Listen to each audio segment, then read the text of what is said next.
Yeah. I'm going to do it again. It's the music. It needs it. It's a What? need. You It's a you need. you know what?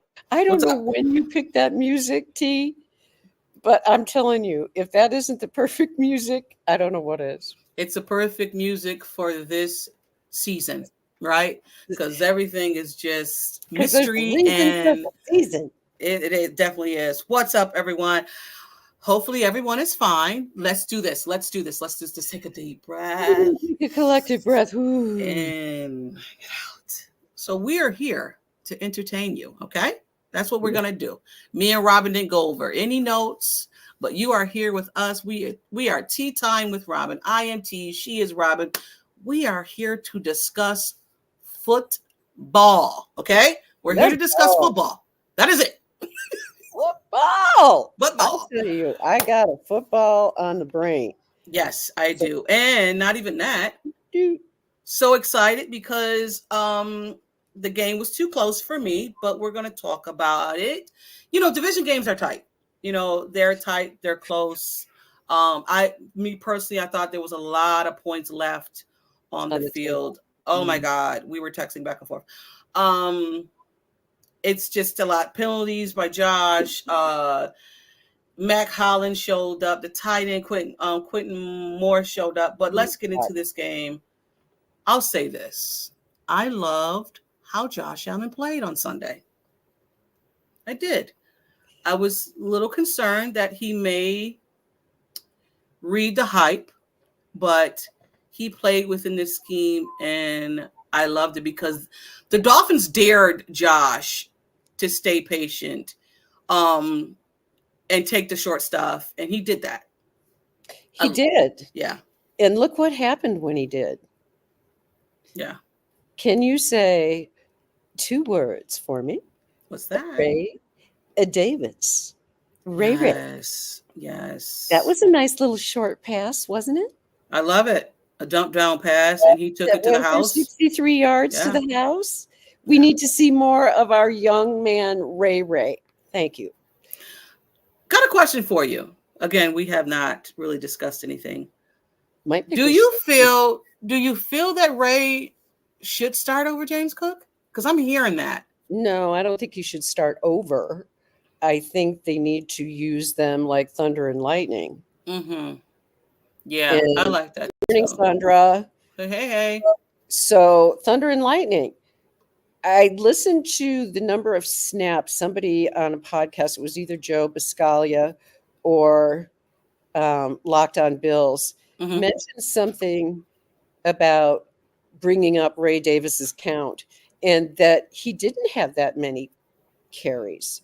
No, he didn't. When you break down how many carries they get, it looks like Ray Davis is getting 25% snaps and somewhere in that neighborhood. And we have to remember that Cook, if we use him like we have been using him, like last year, they used him a lot last year and this year, and the wear and tear is there. So I think at mid-season, why don't we see a bit more of our Ray and a little less of James Cook, just to preserve James Cook and keep him fresh? So the snap count was Ray Davis had 4 attempts on rushing, 2 on receiving. James Cook had 10 rushing and 5 receiving. So you could sprinkle in a little bit more Ray Davis, in my opinion. Yeah, I mean, and they're using Ty Johnson as well. So it's a 3-man, running back monster. And we've talked about this before. I think the Bills have the best set of running backs they've had in I can't remember how long. I'm with you. I definitely like the fact that we have 3 running backs, because previous years it was we don't have a run game. What are we going to do? We don't have a run game. A run game. Yeah. Now we have a run game, which is good. Very, very, very good to see. And good for Josh, because to go back to the original point that you made about Josh playing within himself, and you liked the way that he played the game. a lot of that is because we have an established run game, and we can actually do that now, right? Yes. And Yes. it isn't all being put on Josh. And that seemed to me to be something Josh somewhat put on himself, but it was like the coaching staff in the past sometimes bought the hype with Josh, let him play that hero ball, where Brady seems to be doing a really good job of Josh. Less is more sometimes, right? Hmm. Don't need to burn those 60 yarders all the time and save the game. And that has sunk in, I believe, to Josh as he has matured, but especially this year. He talked about it yesterday, I believe, in his press conference. Josh Hmm. did. He mentioned the fact that he feels like there's a really good, solid, growing relationship of respect between himself and Joe Brady. I think that's very crucial. I do too, and I hope it continues because I'm hearing things that Joe Brady will be gone next year, and I really hope that's not the case. Because changing offensive coordinators again would just be like, It's hard. it's hard. It's like going to school for the first time, kindergarten. Like every few years, you're going to kindergarten again, and I don't want that for Josh. And I get it. You as a coordinator, as an offensive coordinator, you are as good as your quarterback. And I have a theory, though. Let me run this by you and see what you think. mhm, So, Joe Brady actually came to the Bills before he was promoted to offensive coordinator. He was Josh's quarterback coach, correct? yes, Okay, so he came in at that level. Well, doesn't that position remind you that it could be like the quarterback coach I'm talking about, mhm. OC in training? Because that might be a strategy of theirs to bring in somebody that works with Josh, and Josh gets to say, oh, I work good with this guy. I don't work good with this guy. I'm not on the same page, blah, blah, blah, blah, blah. It Mhm. makes so much sense to me to have your quarterback coach be the OC in waiting. And that's what they did with Brady. Oh, you're right. They did. They did. And Well, actually, they did that with Dorsey too in who is a? Dayball. I forgot. They brought in somebody from the Saints, didn't they? A Curry, Deba I was don't it? remember who is like the quarterback coach now, but if Hmm. you go all the way back to Dayball, Dorsey was a quarterback coach, Yes, he was. and then Yeah. he was promoted to OC. Oh, he was a wide receiver coach. I was about to say Chad Hall. Chad Hall. Yes, yes. Okay, okay. That makes sense, though. It does. It makes sense that you go up a That tier. they're doing it that way rather than bringing somebody in from the outside Hmm. with a completely new plan without knowing whether that person can work with Josh, because Josh is a special quarterback. Yeah. Okay. Josh is a special quarterback, and Josh needs to be Josh, and Hmm. Josh needs to feel comfortable with the right OC. And so I think that's the strategy that they've been taking, and it makes sense. It makes a lot of sense to me.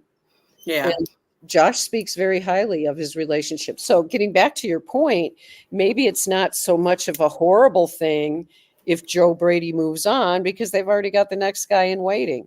Right. True that. True that. Maybe. Who Yeah, knows? maybe. I wanted to step back to this Miami game and talk about the DC Anthony Weaver. Talking about the maturity of Josh. I think some people and Josh can sometimes still bring out that cowboy type of quarterback, right? The sugar high Josh Allen that they like to call him. But Anthony Weaver went on his his presser and said that Josh will give you opportunities to get the ball. He said he leaves the ball out there like a bread loaf, right? Yes, a loaf of bread. I A love loaf of bread. that. A All loaf I of can bread. see now is a loaf of bread when he's holding the ball. So I'm like, you guys are not learning from past history about things that you should not do or say going into a rival division game. And Especially a rival that has rolled your butt. just be quiet. Just be quiet. And if it wasn't for what's his name dropping the ball, Coleman dropping the ball, it wouldn't have, he would have had kind of a perfect game, not a perfect game, but an okay game, not an interception. So, and I hate those type of, I was talking to someone when it came to that. And of course you can't say that's not on Josh, that's on, but we all know who it was on. It's going to be going against the quarterback because the quarterback threw the ball.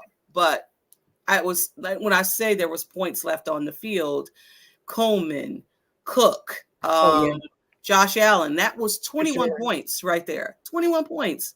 It would have been a completely different game. It would have been. It would have been a blowout, and it would have been a completely different game. But in all fairness to the Dolphins, they were desperate. They played the best game they've played against the Bills in a long time. Tua was very efficient, like 25 of 28 or something like that. And they stuck with the run game. They did. Well, we gave it to them. That's the next segment. I'm so happy. Yeah. Lead into it. Go, girl. Okay. So, I mean, as a fan, you're sitting at home just like, okay, what's going on? Why are we? Oh, my God. Every pop, it was like 7 to 8 yards. Yeah. Boom, boom, boom, boom. I'm just like, okay, is this the plan? Is this what we're doing? It's just, I know they can run the ball. I get that they can run the ball. And the Bills sometimes struggle to stop the run. But they were gashing them left and right. I'm like, okay, and no offense to no one, but I'm like, my run defense is bipolar. Like the 1 week you stop a guy for 12 yards. This week you guys get ran over. Like, is this the game plan? Apparently it was. Yeah. And what a smart game plan it was. Yeah, it was. Taron Johnson spilled the goods. He did. Hi, Robbie. When Taron was asked about, wait a minute, you guys are like getting gashed in the running game. And Taron's kind of sitting there with a little smile on his face. Well, that was kind of the plan. Let him run.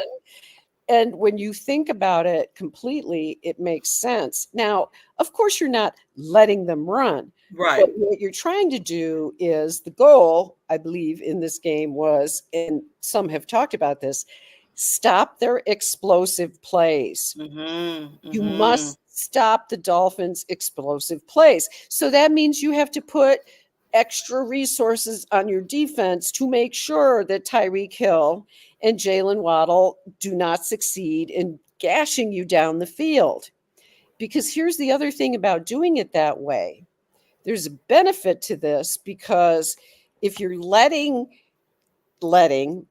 you're allowing, what's up, Joey? If you're allowing them to run the ball, then that takes time off the clock. And if you recall, the Bills only had like 7 or 8 possessions in the whole game. And so by eating the clock, the more clock that goes by, the less time you have Tua on the field with Tyreek Hill and Jalen Waddle. Right. Exactly. And so you let them run the ball if they're going to run the ball, but they're also going to run the clock down. And they do that bend, don't break thing between the teams. And then they bet on themselves at the 20-yard line that their defense is going to be able to stop them. And 9 times out of 10, they do. Like the Bills are, when it comes to short yards, the Bills are really like 3rd down, 4th down. They're really good in that area. And it was just, as a fan, you're just like, and they have some explosive running backs. They do. I mean, I would take the running backs over Tyreek Hill and Waddle all day. And Tyreek Hill had one of his best games against the Bills on Sunday. He had 80 yards. We normally, and our guy was out, Benford wasn't playing, and Kyer, I'm not going to say Kyer didn't have a good game. I thought he managed it. He managed it. So I also thought that when, who was it? Johnson did the peanut punch, the momentum changed. It did. That changed the game for sure. So he does that peanut punch. That's his thing. He's good at it. And boy, was that ever, the timing was like, thank you so much. Absolutely. And because, to be quite honest, that was the 3rd quarter. They were on the way of scoring. it could have been Yeah. 17-3, right? I think it Yeah. was, because we Yeah. were down going into the half. We were Well, 10. that changes everything Yeah, because it then you're, does. then your running game goes out the window. Then you got to start throwing the ball. That's when Yeah. Josh starts making stupid And he decisions. might be reaching at this time, going for plays Exactly. that's not there. So yeah, I Exactly. mean, shout out to Johnson for that. But let's talk about the real thing that happened in this game. And another thing I think that momentum changes was a Jordan Poyer brutal hit on Coleman.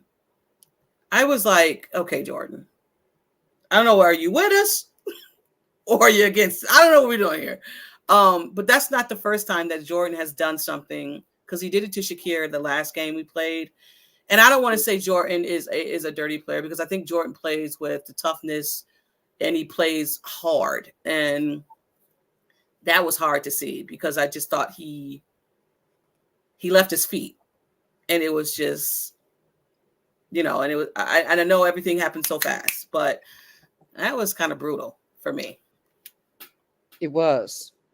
And I would say, in my opinion, that I wrote this down, always played on the edge of dirty. Yeah. Yeah. I wouldn't Yeah. call him a dirty player, but I would call him a player that always played on the edge. Because and as a safety, you want your safeties to hit, right? Right. So, Right. Right. It's a double-edged sword, right? mm-hmm. It is. But I also listened to his commentary because he was asked about the hit. Mm-hmm. And I thought his commentary sounded like he was whining and, like, well, what do you expect? Blah, blah, blah, blah, blah. And my sense of his feeling about that at the time is of a player that knows he's in decline, Mm-hmm. okay, Mm-hmm. because he's Mm-hmm. getting his ass beat this year by everybody. Yeah, yes, yeah, yes. And he knows this is probably his last year or close to his last year. And if he continues playing, he's still going to be picked on because he's slow. I He's did not know he played with Michael, their head coach McDaniels, in in in the Cleveland. Browns. Yeah, I did not know I that. didn't know that I did either. not put two and two together until, I don't know who. I might have been listening to a podcast. I have no idea, but I was That's like, that interesting. explains it. That explains it. It does. It totally does. Because everybody So, wanted him cut. right. Came, yeah. Right. But my sense of Jordan Poyer at this point is the fans in Miami don't like him because he's old and slow and played Mm-hmm. for his best days were with the Bills against them. Right. So I don't think he has a I don't think he has a large fan base with the Dolphins. And I believe that he's at that point, like many players. Some players get a little bitter at the end of their career, Right. Right. and I understand him, but I also think that what he did in the game and what he has done can sometimes be a little bit too close to the edge. Yeah. I mean, I don't know. It's tough. It is tough.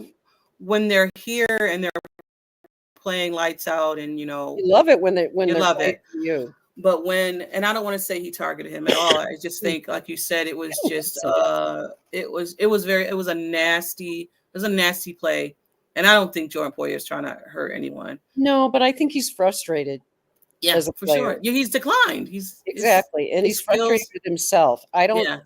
don't think it's not an aggressive kind of thing. It's more of an anger kind of thing, anger at himself. You know Mhm. what? You just get that feeling you're sick and tired of watching yourself not be able to do the things that you used to be able to do easily. Right. Don't you know from old age? Yeah. And Joey is saying the exact same thing you're saying. Probably thought he would go to Miami and play better, or even win more, and they're not. Right. You're not. Oh yeah. I mean, they're having such a dreadful season, Yeah. and I hope it continues. Yeah. As of right now, we don't know. I know he didn't practice yesterday, so if he doesn't, Right. But also, too, you don't want to give the Colts, and we'll talk about the Colts later on, the Colts any edge to if he's going to play or not, because you want them just to continue to scout for Coleman. You know what I'm saying? So they probably won't say anything about that until maybe Thursday or maybe Friday. Who knows? Like, just Maybe like what the inactive list comes out. right, the Titans did to the Bills when they didn't let anybody know that Will Levis was not going to play until Saturday. So, you know, your Gamesmanship, whatever. yeah, it's definitely gamesmanship for sure. But let's talk about some good bass. Oh my gosh. Yes. I didn't watch the kick. I went to the bathroom. I said, I'm not watching this. He missed the extra point. He made a 41. And I was like, all right, I guys, to see you. I said, I did not want this. I knew this was going to happen, though. But I said, I am not watching this. I will not. He will not take my joy. Didn't watch it. Good for you. Yep. Good for you. That was a wise choice. I did. Paralyzed with fear, by myself, locked in the bedroom like I always am for every Bills game that I watch, because I can't stand to watch with anybody else, including my husband, who I love dearly. But he just can't keep himself from doing that thing that husbands do. Right. And oh my God, how do you watch this? Exactly. Okay, I need you to go to the other room. You can go there. Go over there. So I'm sitting there and I'm looking at the television and I'm like, 61 yards. So they go to commercial, right? Oh and my like, God. At home. Yeah. Where the wind, there's headwind even. So I'm thinking to myself quickly, like during commercial, what in the hell is Sean McDermott thinking? And then it occurred to me, it was like, this was the moment. This was the moment, and McDermott was prepared to lose the game. I believe that. He was prepared to lose the game. But he went for it, though. He was aggressive. That's it. And that's going to lead into, I know what you want to talk about, and that's good. And this was the thing, you know, this just tickled me to no end as a psych person, okay? And as a psychotherapist, you're always thinking about, you know, how can you help somebody when they're mentally not there where they need to be at the top of their game. And I've said this before about McDermott.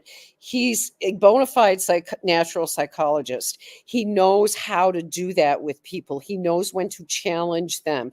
Yeah. This was the perfect moment for Bass. It was the perfect setup.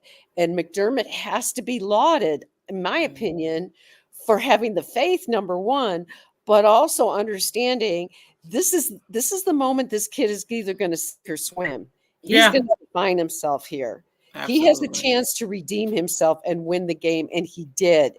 And oh my God, didn't we all just take a huge sigh of relief for him? Yeah, like John said, franchise kick record for the Buffalo Bills beat Christie's record of 59. Thank you, Sandra. Listen, I went back and watched it, so I did get the full effect of it. But prior to that, she's a chicken. I am because listen. I can only take so much as a Bills fan. But prior to that, listen to another podcast and not Ryan. What's the snapper, long snapper? Reed Ferguson. Reed Ferguson said he went to go look for Bass. Bass was already walking on the field. He was that confident that he was ready to make this kick. So kudos to Bass for having that confidence, because you're like, all right, Bass, you're gonna go out there. He's already out there. He's already knew. Like Dawson Knox said, I told you were gonna win win us the game. And so he was preparing. He talked about it afterwards in the press conference. He said that it was even before that drive, I think, even started.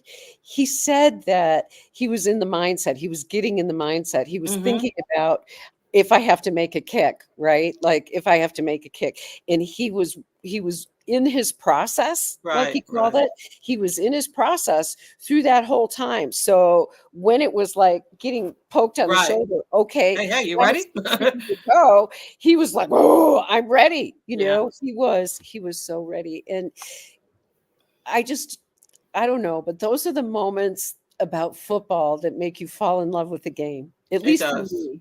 Right. And like Joey said, going from missing an extra point to kicking a winning field goal, a winning kick on a franchise 61 Record. yards. Yes. 61 yards. And Sal said it could have been 70. 70. He would have made it. Oh, that thing was just like, wow. It When went I right did watch through it, the middle of the upright. It was just like, wow. I screamed. Yeah. And my husband was, of course, on the other side of the house and could hear me. And I screamed. And he said, I didn't know whether the scream was a good scream or a bad scream. I couldn't really Because tell. I can't go in the room. You won't let me in. So But oh no, never. So seriously, when I walked out, he looked at me and he was like, he was like, "Do I dare ask?" And I was like, 61 yards. yeah, Oh my god. 61 yards. Yes. Thank you, Well, Tyler. I am so happy for him. I don't want to, bring him down or nothing like that. The Colts play indoors, so maybe this is another weather control type of a game that maybe we won't need him like that, but extra. You might. I don't know what's going on with the extra points. Like I don't Somebody know. said, and I hadn't forgotten this, maybe, they moved it back. It's not a gimme shot anymore, isn't it, from like the 30-yard line? I think so. Yeah, but And so still, I though, know it's a right? point after. They should never miss it. But Yeah, okay. But yeah. the thing is for Tyler though, is now he gets to be released of all of his past. This is kind of a cleansing 61-yard field Yeah. goal that cleanses his soul. Yeah, it's And always with now you he too. can, it's like reset, right? Like he can hit the reboot button and move forward. Because Yes. we know, honestly, he's been such a great kicker for us for years. And he Until he's cried. I hate to see a man cry. And I was just like, oh my God, he's so choked up. That right there was just like, man, you have been through it because the he has whole been through it. preseason, the whole, off Last season. season, it's been a lot. They brung somebody in for competition for you because you could have been gone. And then you make this 61-yard kick franchise, and then you get the game ball, and it's just all the emotions just go down. And it's like, I get it. I'm with you. Now is this the turning of the page of the I old hope Tyler? so. Because can that guy come back with the line on his face now? Because I want him back. I think I he's want back. that guy back. I I hope think so. he's back. I hope so. I'm gonna choose to believe he is back. Thank you, John. Like and share. Tell your mama, tell your daddy, tell your cousin, tell somebody that we are over here. Tea Having time with fun. Robyn on the Building Buffalo Network. John does this for me, and I appreciate it. John it corrects me and lets everybody know where we're at. 11 o'clock on Thursdays, guys. Drops on Fridays, early Built in Fridays. Buffalo, we love you. Yes, for sure. But let's talk about the trade deadline that happened that nothing happened. And I get it, people. But prior to the trade deadline, we got someone. We got Cooper. And I know everybody was looking for the D tackles, and they got some. I don't know if anybody's happy about what we got. Some rotational pieces. So how are you feeling about these guys that's back with the Buffalo Bills now? Well, we certainly needed somebody. We needed two somebodies up on the defensive line with Dwayne Carter going down I and then know. Smoot. Oh my God. It was like, oh dear, we really need some help. Now, that being said, I know there are a number of Bills fans who are not overly enamored with the choices that they made in terms of bringing back Jordan Phillips and Quentin Jefferson. But I will say this, Jordan Phillips is a load, and Yeah. he might be what we need to stop the run better up the middle of our defensive line. Mm-hmm. He can suck up some bodies. And I have to say this, though. Jordan Phillips is so funny. For one thing, my message, if Jordan comes back and he is added to the team on the active roster day and he plays, please do not take any more stupid Oh my penalties. God. Don't do it, Jordan. Just stop it. Don't do it. So if he can do that for me, I will be more than happy to have him back rotating through our defensive line, because I do think that he brings a little bit of size. He Uh, does. and He and clogs you up the know, middle. He does. and when Ed Oliver had, a really good year when Jordan Phillips was next to him. Let me ask you a question about Ed Oliver, because I'm hearing Ed Oliver is not having the greatest season.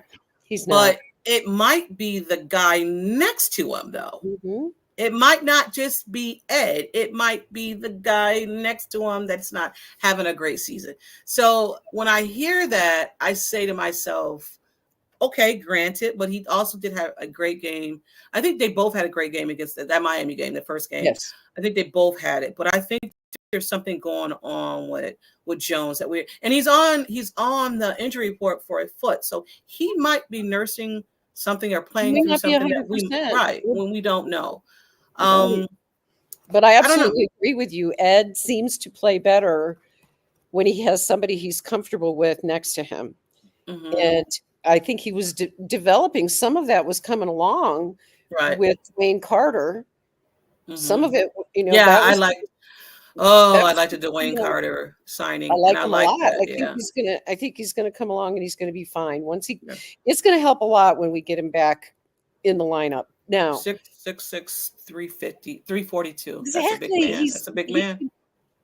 You guys know, y'all know, if you know anything about me, you know how much I love one technique defensive tackles that are huge. Yeah. Give me Mount Vesuvius. Give me Mount Washington back. Please give me a Ted Washington type. And so when going back to the run defense and how we don't quote unquote stop the run because of, and I know you like the big guys. I do. But Sean McDermott and Brandon Beane likes the athletic guys up front. They like the not disruptors. Yes. So we're always probably going to get ran on because they don't look for those big guys. Right. And Jordan Poyer is pretty big. But Jordan, yes, he is. And I like the fact, thank you, Joey, that Brandon Beane got all this stuff for quote unquote free. Yeah. Exactly. Because here's the thing with Jordan Phillips. Not only does he know the defense, I mean, it's not going to take him long to get up to speed. It's not like we're taking a guy that's unfamiliar with the Bills defense. Mm-hmm. He knows the Bills defense. That's a plus. And the other thing that cracked me up about what he said, I think, did he come from the Cowboys? Was it the Cowboys? Yes, he came from the Cowboys. Mm-hmm. Well, things must not have gone well in the locker room in Dallas, because if you listen to Jordan Poyer's conversation yesterday, mm-hmm. he was talking like in code, but not really. Like, he didn't really get along with those folks. And he said this, though, the funny thing that came from this, he said, well, I am an acquired taste. Oh, wow. Listen to this, though. I'm an acquired taste, and the Bills taste me.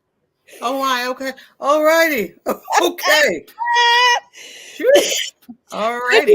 I did. I thought that was hilarious. I absolutely thought that was hilarious. But the point being, if you remember back when when he first left the Bills, the first time we had him, and then he went to Arizona. He went to Arizona and got paid, right? He got paid. He got a big $30 million at that time, big money from them.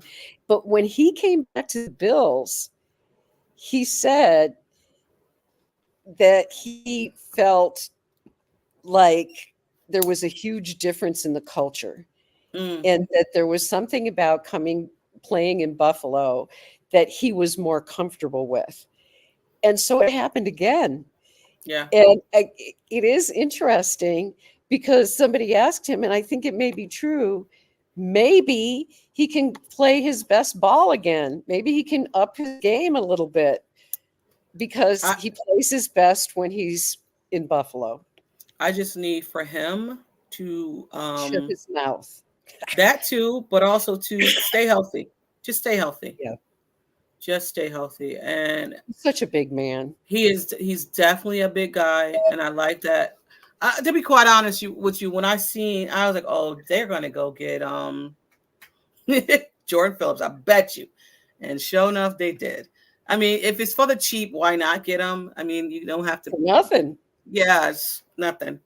But we're going to get into some spill the tea because I think we have some tea to spill with you guys. Oh, yes, we do. All righty. For me, come on, just spill that. Come on, just spill that. Spill that tea for me. Spill no dirty tea. Yeah, tell me everything. Come on, just spill that. It is time to spill the tea. And I'm going to go first. You better. So my spill the tea is like, you know, when Sean McDermott does dirt, I get on him. But when he's doing all right, I got to give him his props. You know, I got to give Sean McDermott his props. You guys want him fired every other week. But when he's aggressive and he allows, like I said, Bass to go out there because, I mean, he could have just easily said, I'm going to just punt this away. No. I want to go out there and win this game. And he took a chance because what if it was blocked? And, you know, it could have been very, very different. I love the fact that Sean McDermott was aggressive. I love the fact that he put it on his kicker and said, go out there and win the game for us. So, yeah, I got to give it to Sean McDermott when he's aggressive because sometimes I see he's not aggressive enough. He's this, he's not that. So my spill the tea is Sean McDermott. Kudos to you, dude, for going for that. Yeah.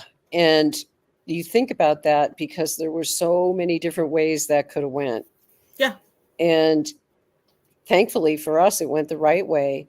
But I couldn't agree with you more about McDermott being unfairly maligned at times because I'll give it to people who want to get on him about challenges. I think he's the absolute worst challenger in the history of head coaches in terms of knowing when to take a challenge and when not to.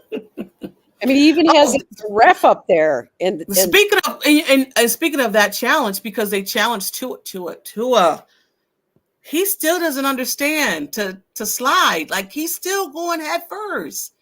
I seen that. I was like, bro. Here's the thing about that. And he was short. The shrink in me, what I see in that is arrogance and flat out to, you know, all you people that are telling me not to play, screw y'all. I think that's where he's at. I think we all were holding our breath. Even Bills fan was like, oh, he's running. Oh, Well, I don't have any empathy at this point for what may lie ahead or what probably likely will lie ahead for Tua in terms of his future. And at this point, because of the way the choices that he's making, and not just by playing, but playing without a guardian cap, running head first, all of that says to me, he's not making good decisions still.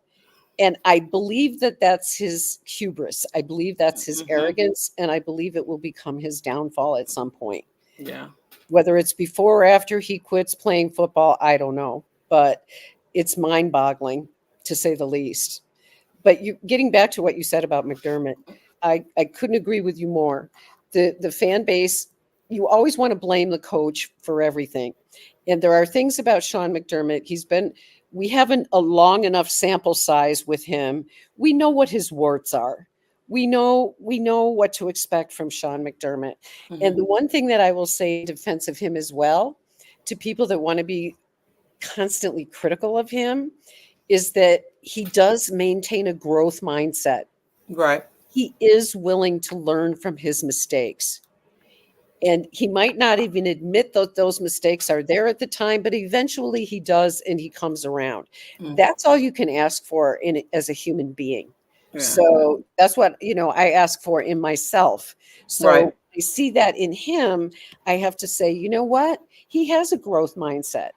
Let's not harp on the things that he does wrong, because he tends to learn from them.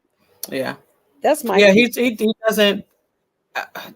doesn't make the same mistake twice. He I'll say doesn't that. generally. No, he doesn't. I So didn't see this, Joey. He was saying that if anybody in the league everybody in the league is afraid to hit Tua because you will get fined. I technically think that this is that's true. unfair, but man's health is at stake. And now, you know what? You're out there. Like I don't have no sympathy for that. You're playing. You're playing. So, whatever. What's your spill of tea, Robyn? I spill the tea. The mystery? I have a mystery for us as my spill the tea. I usually have something I'm ranting about. I'm not even in a ranting state of mind about this, because this is a mystery. Okay. And the mystery that I have revolves around a player on our team on defense. I need to understand Kaiir Elam. I need to understand him, because his role on the team, everything, the whole story associated with him in terms of being drafted in the first round and Christian Benford in the 6th round, and Christian Benford's going to end up signing mega buck contract, and we still don't even know what we have in Kaiir Elam.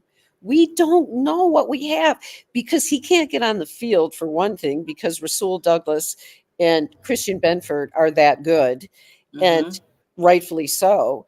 But we saw what happened in the Dolphins game because we had Kaiir Elam in the game. And I thought he played overall a pretty decent game. Yeah, he did.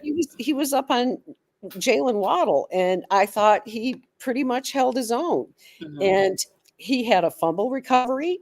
So there's something to be said for hoping that he continues to develop. Yeah. The thing I was surprised about also, as I spill the tea, is I thought for sure that he was going to be packaged in a deal and traded for somebody. I was mildly surprised that he wasn't. The only reason why I don't think so is because who you have behind Benford? Ingram, right? And I don't know if that's enough. Like, I don't know. I know Ingram played the last game. He had 2 picks. I so get it. But yeah. Mm-hmm. So, I mean, I'm with you. I was like, okay, maybe he's gone. But I think they still want to develop this guy. So Obviously they do. And obviously other teams, I'm sure, have made they called. Yes, for sure. Because he's got ability and talent. Honestly, I think he's in the wrong system for him. I think he's the kind of player that if the Bills traded him to somebody, he could blow up and become a very good player. I'll say this. After this draft, we will know more when it comes to Kaiir Elam. Yes. Because I don't know, do they extend Douglas? Because he's 30. I think they will. Okay. But not a long extension. Yeah. Like a 2-year deal. Oh, man. Speaking of cornerbacks. Oh, Trey White. To the Ravens, really, Trey? I know. Trey White to the way. He requested a trade. I don't blame him. And I just... no, he didn't request a trade. I want to say the team granted him to seek a trade if he liked, and he did, and the Ravens picked him up. I don't know how I'm going to feel about Trey in purple and black, but come on, Trey. I mean, I get it, but damn. Oh, yeah. It's the fall from grace, Robyn, was quick. Well, you know what? I honestly believe that tearing an ACL was his first serious only injury he's ever had. And then he had... But here's the thing. he didn't psychologically recover I from know it. he didn't. He didn't. He He didn't. did not. It took him a whole year to trust that leg again. And then when the Achilles went, it's like the kiss of death. Because he was healthy through his whole career. Exactly. And then he was Devastated. 27, right? He was 27, I want to say. And then you're just like, and he was devastated because I think players know. And he kind of knew. That's why he was breaking down on the field the way he did, because he knew, like, he knew, not the kiss of death, but that's hard. And also, too, Mike Edwards, they released him. Now he's with the Titans. What was that story all about? I don't know. He went on Twitter and just, okay, all right, buddy. What did he say on Twitter? Someone said something and he liked it. So something like, why isn't he playing? And he liked it, and he didn't know why he wasn't playing. So he did a Stephon Diggs. So, whatever. He did, but I'm like curious because it was like the guy had one tackle in his career, for the Bills. But something must have gone sour with the coaching staff. Yeah. That's the only thing that I can think of. Yeah. But let's get into this Indy's game. So the Bills are traveling to Indy, 1:00 on Sunday. Did you know the Bills haven't won in Indy since 1998, when the Colts were still in the AFC East? That's the last time they won in Indy. So Did not know that. Yeah. So That's a sneaky stat. yeah, right. I mean, that's a long time. That's a sneaky stat. I totally forgot that they were in the AFC East. Oh, I remember that, but I can't believe it's been that long since we won in Indianapolis. Yeah, Joe Flacco in the game. Moly. And they are 4-5, and they changed their starting quarterback to Joe Flacco. So they did, and I dread it. To be honest with you, that's not good news for the Bills. Anthony Richardson was having a terrible year. Yeah. Completion rate was 44%. Yeah. And I would have much rather played him than Joe Flacco. He's called a boomer bust freaking quarterback for sure. He is. Yeah. And Flacco, though, he's smart. He's old. He can't run, but he can still throw the ball. He can still throw the ball. And he can still read defenses. Yes. I'm not happy about the fact that Joe Flacco is going to be the quarterback in this game. I guess the only thing, he just can't move for me. So he can't. He's pretty immobile. And if the offense, since they haven't been able to pass the ball, and this is the other guy we have to worry about, Jonathan Taylor. Yeah.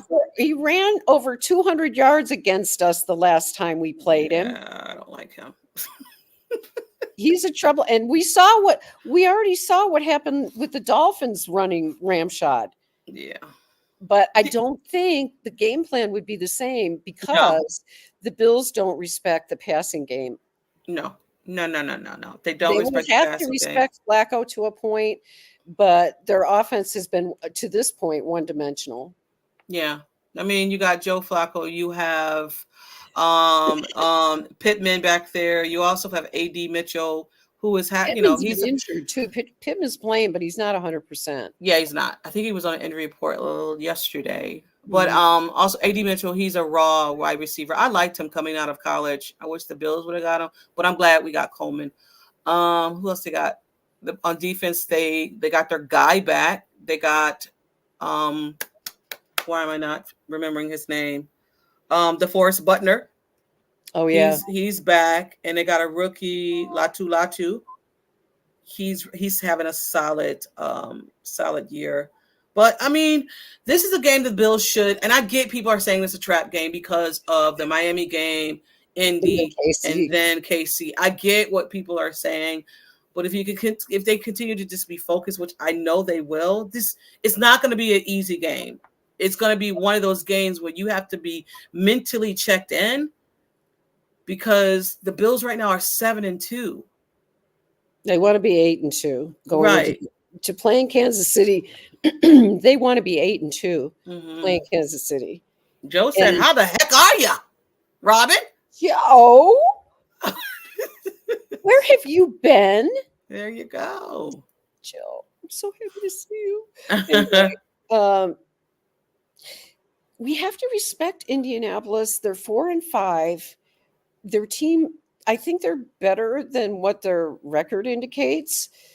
I think it's a game. I don't care. Call it a trap game. Why don't I don't really see that with this Bills team in particular as being an issue, because I've listened to Josh talk about that before, and he has said, and I get this, it's like, have y'all ever looked at their schedule from week to week?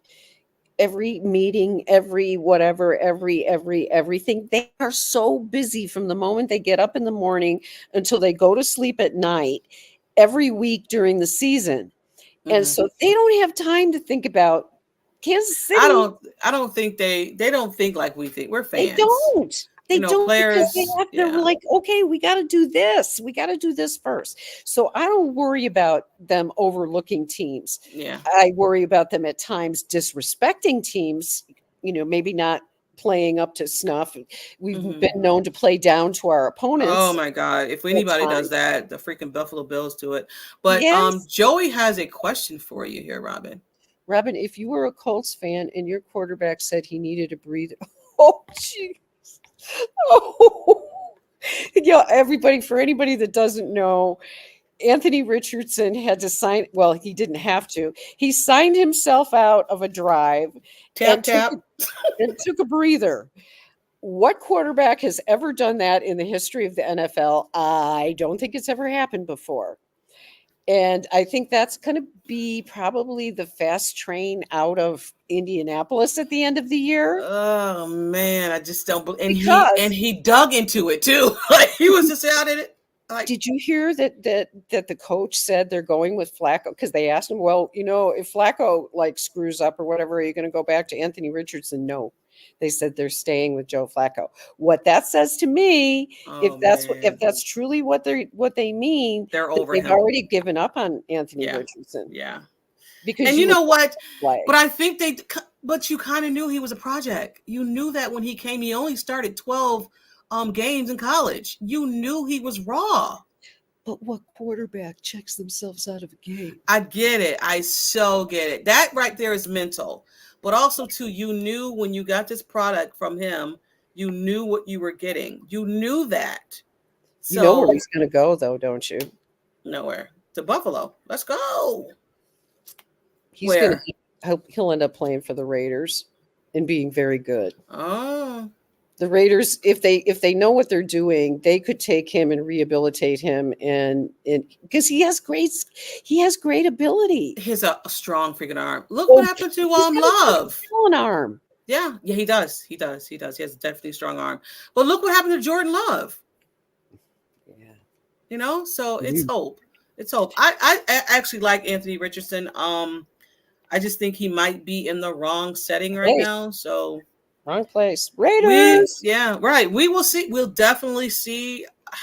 But we have a game. They have a game on Saturday at 1:00. I cannot wait to, I can wait because I don't want to rush it, because that means I go back to work next Tuesday. So whatever. Are you ready for that? Is your knee ready for it?